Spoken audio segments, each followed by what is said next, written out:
जय श्री कृष्ण। क्षेत्रज्ञं चापि मां विद्वि सर्वक्षेत्रेषु भारत। क्षेत्र क्षेत्रज्ञोर्ज्ञानं यत्तज् ज्ञानं मतं मम। अध्याय 13 श्लोक 2 व्याख्या। क्षेत्रज्ञं चापि मां विद्वि सर्वक्षेत्रेषु भारत। संपूर्ण क्षेत्रों शरीरों में मैं हूँ, ऐसा जो अहम भाव है उसमें मैं तो क्षेत्र है, जिसको पूर्व श्लोक में एतत् कहा है।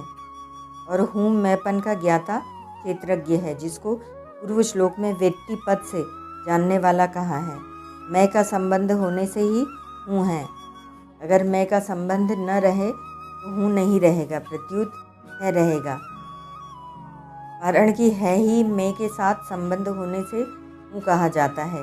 अतः वास्तव में क्षेत्रज्ञ हूँ कि परमात्मा है, के साथ रहता है। इसी बात को भगवान यहाँ कह रहे हैं कि संपूर्ण क्षेत्रों में मेरे को ही क्षेत्रज्ञ समझो।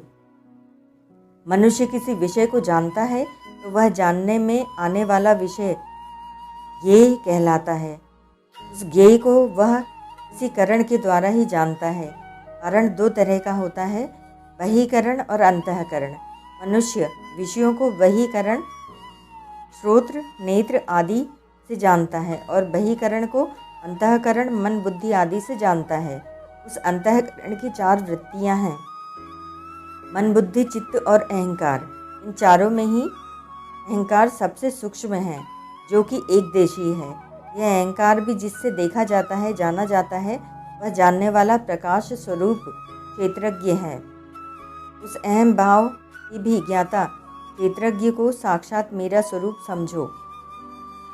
यह विद्विपद कहने का तात्पर्य है कि हे अर्जुन, जैसे तू अपने को शरीर में मानता है और शरीर को अपना मानता है, ऐसे ही तू अपने को मेरे में मान और मेरे को अपना मान। कारण कि तुमने शरीर के साथ जो एकता मान रखी है, उसको जोड़ने के लिए मेरे साथ एकता माननी बहुत आवश्यक है। जैसे यहाँ भगवान ने क्षेत्रज्ञं चापि मां विद्वि पदों से क्षेत्रज्ञ की अपने साथ एकता बताई है, ऐसे ही गीता में अन्य जगह भी एकता बताई है।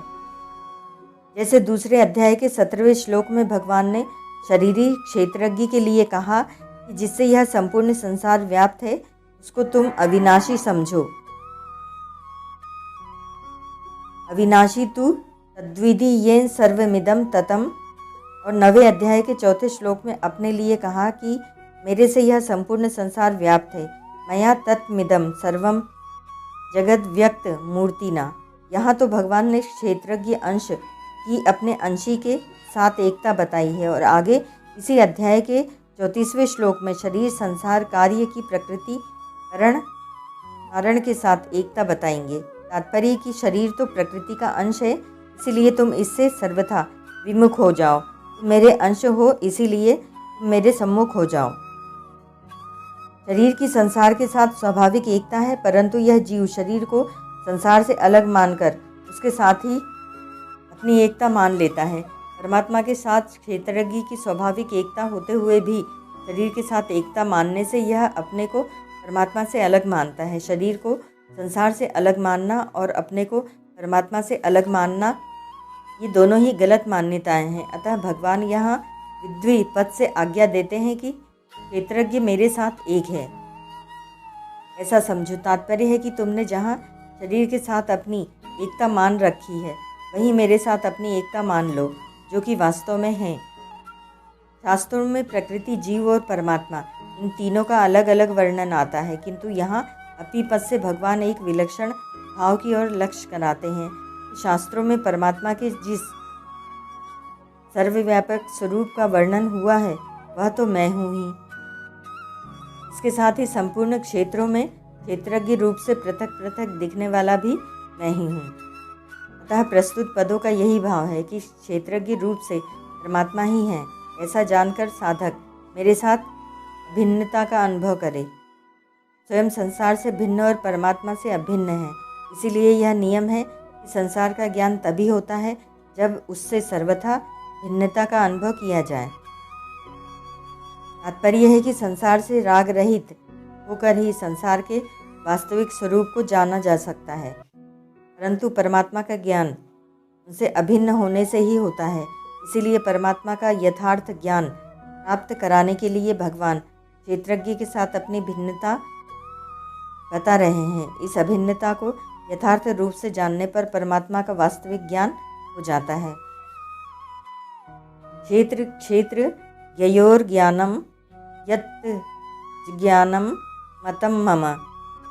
क्षेत्र शरीर की संपूर्ण संसार के साथ एकता है और क्षेत्रज्ञ जीवात्मा की मेरे साथ एकता है। ऐसा जो क्षेत्रज्ञ का ज्ञान है वही मेरे मत में यथार्थ ज्ञान है। मतम मम कहने का तात्पर्य है कि संसार में अनेक विधाओं का, अनेक भाषाओं का, अनेक लिपियों का, अनेक कलाओं का, तीनों लोक और 14 भुवनों का जो ज्ञान है वह वास्तविक ज्ञान नहीं है, कारण कि वह ज्ञान सांसारिक व्यवहार में काम में आने वाला होते हुए भी संसार में फंसाने वाला होने से अज्ञान ही है। वास्तविक ज्ञान तो वही है जिससे स्वयं का शरीर से संबंध विच्छेद हो जाए और फिर संसार में जन्म ना हो, संसार की परतंत्रता न हो। यही ज्ञान भगवान के मन में यथार्थ ज्ञान है। विशिष्ट भाव। क्षेत्रज्ञ जीव और ब्रह्म एक ही हैं। एक क्षेत्र के संबंध से वह क्षेत्रज्ञ है और संपूर्ण क्षेत्रों के संबंध से रहित होने पर वह ब्रह्म है। इदम शरीरम कौन्तेय क्षेत्रम पदों से यह सिद्ध हुआ कि शरीर क्षेत्र की अनंत ब्रह्मांडों सृष्टि मात्र के साथ एकता है और क्षेत्रज्ञम चापी माम विद्वी पदों से यह सिद्ध हुआ कि स्वयं क्षेत्रज्ञ की अनंत अपार असीम परमात्मा के साथ एकता है। अतः हमारे से दूर हो कोई वस्तु है वह शरीर है और नज़दीक से नज़दीक कोई वस्तु है तो वह परमात्मा है। तात्पर्य है शरीर और संसार एक है तथा एवं और दिव्यम और परमात्मा एक है। गीता 15वें अध्याय का 7वां श्लोक। यही ज्ञान है। ब्रह्म के लिए माम कहने का तात्पर्य है कि ब्रह्म और ईश्वर दो नहीं हैं, प्रत्युत एक ही हैं। मया तत्मिदम सर्वम जगद व्यक्त मूर्तिना। गीता 9:4। यह सब संसार मेरे निराकार स्वरूप से व्याप्त है। अनंत ब्रह्मांडों में जो निर्लिप्त रूप से सर्वत्र परिपूर्ण चेतन है वह ब्रह्म है और जो अनंत ब्रह्मांडों का मालिक है वह ईश्वर है। ओम तत्सत।